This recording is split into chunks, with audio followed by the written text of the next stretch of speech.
मेरे प्यारे दोस्तों, आज जो मैं आपको कहानी सुनाने जा रही हूँ वह कहानी है पापा की परी, जिसका नाम राशि है। वह अपने मम्मी पापा के साथ एक प्यारे से घर में रहती है। आइए कहानी शुरू करते हैं। अरे भाग्यवान, इतना शांत क्यों बैठी हो? आइए बैठिए, मुझे आपसे कुछ बात करनी है। क्या हुआ? कुछ परेशान लग रही हो।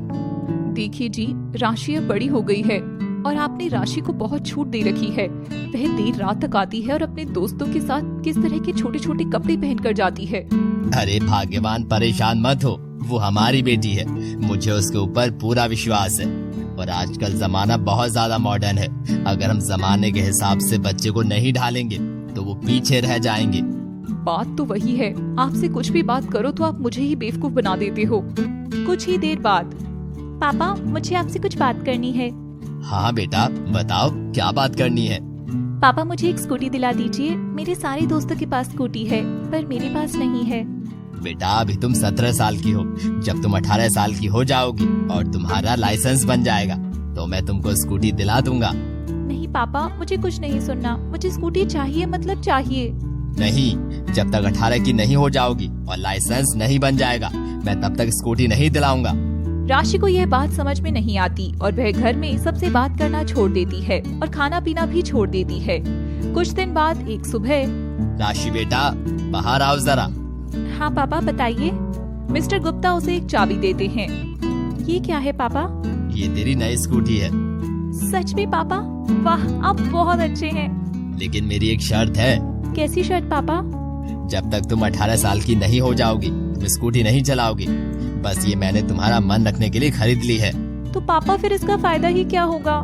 बात आई गई हो जाती है। कुछ दिन बाद, सुन राहुल, मेरे पापा मेरे लिए स्कूटी तो ले आए हैं पर वह मुझे चलाना नहीं सिखा रहे। क्या तुम मुझे स्कूटी चलाना सिखा दोगे प्लीज? नहीं नहीं, मैं पापा की परियों को स्कूटी चलाना नहीं सिखा सकता। क्यों, उसमें क्या दिक्कत है? क्योंकि तुम पापा की परियों को उड़ने का बहुत शौक होता है, इसीलिए तुम लोग स्कूटी भी बड़ी तेजी से उड़ाते हो। प्लीज यार, देख तू तो मेरा बहुत अच्छा दोस्त है, सिखा दे ना। चल ठीक है, मैं तुझे स्कूटी चलाना सिखाता हूँ। वह उसको स्कूटी चलाना सिखाता है और अचानक स्कूटी का एक्सीडेंट हो जाता है, जिसके कारण राशि का पैर फ्रैक्चर हो जाता है। घर पर, अरे क्या हुआ बेटा? कुछ नहीं आंटी जी, मैं इसको ना स्कूटी चलाना सिखा रहा था तो एक्सीडेंट हो गया। 1000 बार कहा है इस लड़की को, लेकिन यह कभी कोई बात सुनती ही नहीं है। शाम को, राशि बेटा, मुझे सुनने में आया है कि तुम स्कूटी चलाना सीख रही थी और तुम्हारे पैर में फ्रैक्चर हो गया। जी पापा। बेटा, मैंने तुमको पहले ही मना किया था ना कि जब तुम 18 साल की हो जाओगी तो मैं तुमको स्कूटी चलाना सिखा दूंगा। फिर भी तुमने मेरी बात नहीं मानी। सॉरी पापा, मैं आगे से आपकी सारी बात मानूंगी। कुछ समय बीतता है और राशि 18 साल की हो जाती है। राशि, कल सुबह मेरे साथ आरटीओ ऑफिस चलना है तुम्हें। तुम्हारा लाइसेंस बनवा देता हूँ। राशि स्कूटी चलाना सीख जाती है पर मिसेस गुप्ता को यह बात बिल्कुल पसंद नहीं आती है। वह मिस्टर गुप्ता से हमेशा इस चीज के लिए लड़ाई करती रहती हैं। राशि बहुत खुश होती है। अब वो कॉलेज भी स्कूटी से ही जाने लगी। एक दिन, राशि, आज मुझे घर छोड़ दे यार। क्यों, क्या हुआ? तुम आज अपनी स्कूटी नहीं लाए? मेरी स्कूटी पंक्चर थी। चलो कोई बात नहीं, तुम पीछे बैठो। नहीं, तू पीछे बैठ, मैं चलाऊंगा। तूने पिछली बार गिरा दिया था यार। तब चलानी नहीं आती थी, अब बैठो, कोई टेंशन नहीं है। वो लोग थोड़ा सा ही आगे चलते हैं कि अचानक से स्कूटी स्लिप हो जाती है और दोनों को चोट लग जाती है।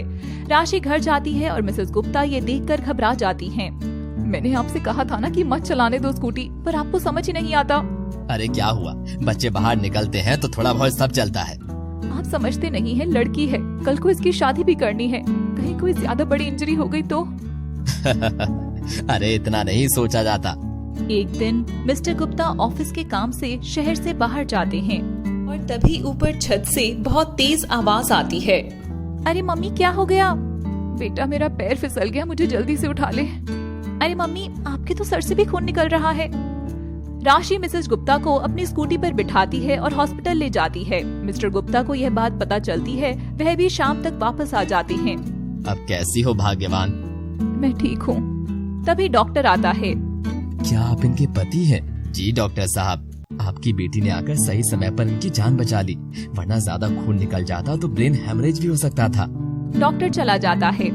मुझे माफ कर दे मेरी बेटी, मैं हमेशा तुझे स्कूटी चलाने से रोकती रही हूँ और आज तेरी स्कूटी की वजह से ही मेरी जान बच गई।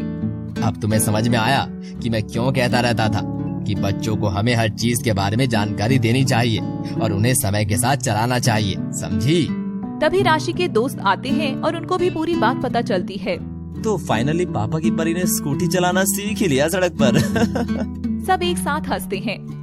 दोस्तों, ये कहानी आपको कैसी लगी हमें कमेंट बॉक्स में जरूर बताइए और ऐसी ही और मजेदार कहानियाँ सुनने के लिए हमारे चैनल को सब्सक्राइब करना ना भूलें।